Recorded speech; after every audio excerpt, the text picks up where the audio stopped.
आगामी स्थानिक स्वराज्य संस्था निवडणुकीबाबत आता बातमी समोर येते। या निवडणुकांबाबत महायुतीत अनेक नेते स्वबळाचा नारा देत आहेत। त्यातच स्वबळाची भाषा करणाऱ्या महायुतीच्या नेत्यांना चाप बसलाय।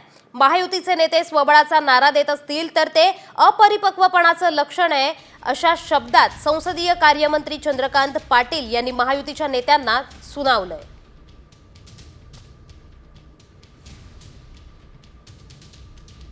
हे खूप प्री मॅच्युअर्ड म्हणतात त्याला इंग्लिशमध्ये, खूपच आधी होईल। याचं कारण अजूनही सुप्रीम कोर्टाचा निर्णय लागायचा आहे। सुप्रीम कोर्टाचा निर्णय लागल्यानंतर प्रभाग रचना, लोकसंख्या, मतदारसंघाची पुनर्रचना असं सगळं होईल। पुन्हा तो निर्णय स्टेट वाईज होईल का सिटी वाईज होईल? तो सिटी वाईज होईल ना। जेव्हा केव्हा निवडणुका घोषित होतील त्यातली अनिश्चितता इतकी आहे, कारण आपल्या हातातच नाही, सुप्रीम कोर्टाच्या हातात आहे। ती अनिश्चितता संपल्यानंतर त्यावेळची परिस्थिती, पक्षांची आपापली स्थिती यावर निर्णय होईल।